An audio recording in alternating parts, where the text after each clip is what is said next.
Hello, good morning, good afternoon, good evening, wherever you are listening from.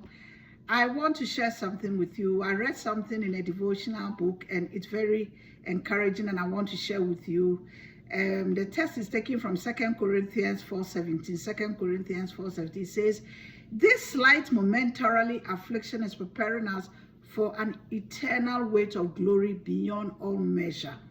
What it means is that whatever problem we are going through, challenges, difficulties, affliction, is just preparing us for a better future. So don't let us give up. And I want to read a commentary. It says that when we are treading water in an ocean of difficulty, it can be challenging to remember that this moment in time will pass. I feel the same way, and I know somebody also feels the same way. Where you are going through a serious situation, it might be some crisis with your family, with your job, with your ministry, and sometimes you feel like it's never going to end. We have that feeling. And so though we cannot avoid the distress that comes from living in a turbulent world, we will get through with the grace and strength of God's presence carrying us.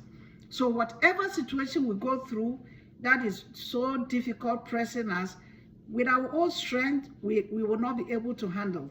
But with the grace of God, looking up to God, trusting in God, the hand of God will uphold us and will take us through that difficult situation. He is our lifeboat. I like that. You know, when you have a lifeboat, sometimes when you go to the beach, the first thing I ask, do we have lifeboats here? Before my children will enter into any water, I want to make sure there are lifeboats around. Why? In case of any emergency, if there are lifeboats, there's a likelihood that they can rescue them. But if there are no lifeboats, that means that when something happens and someone is drowning, the person is going. But we are saying that God is our lifeboat. In our life, we go through a lot of, go through turbulent times, periods, water in our lives. But Jesus himself is our lifeboat. So when the lifeboat is with us in the situation, in the storm, we have nothing to be afraid of, because he will definitely bring us out. No matter how heavy the storm will be, our lifeboat is capable of bringing us out of that situation, out of the flood, out of the crisis.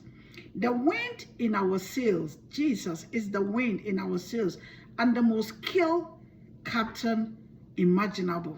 There is no captain in a boat that can be compared to Jesus. So Jesus is with us in our boat.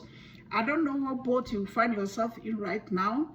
It might be financial situation, marital issues, job issues, health issues.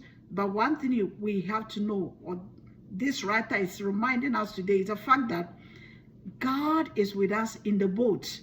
And he is a captain. He's not just sitting there, but he is a captain. That means that he will definitely make sure that he crosses us over. We will cross over the river and he will take us safely.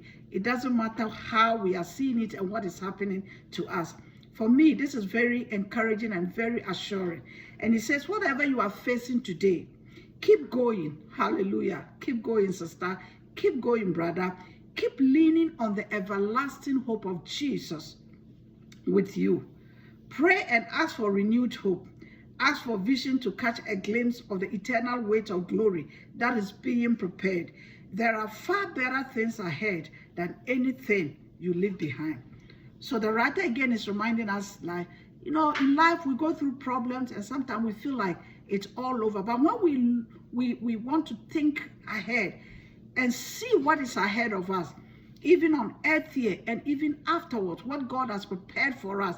Jesus, the promise Jesus gave us, is going to prepare a place.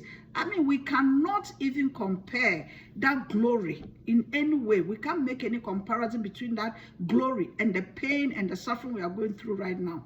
So when we think about all these things, we are encouraged and we know that God is allowing us to go through some of these turbulent moments for a reason. He's preparing us for something bigger. And me, when I think about it, I'm always excited. There's one thing I always tell people. I said, when a woman is in a labor room, the contraction is very painful, but it's on and off. It comes and on and off. But just before the baby comes, the contraction doesn't cease, it continues. And I'm telling you, at that time, ooh, it's like you don't know what to do. It's so painful and it's continuous. But that is the moment the baby is just about to come. You can't give up. And I usually use this to encourage myself. Anytime I'm going through a situation and it gets to a point like it's so tough, it's like, I need to, do I quit? Do I give up? Then I tell myself, the baby is about to come. All you need to do is wait and push. You can't quit at this moment. No mother on a labor table, labor bed at that moment decide to quit. You just gather the courage and wait and push your baby out. So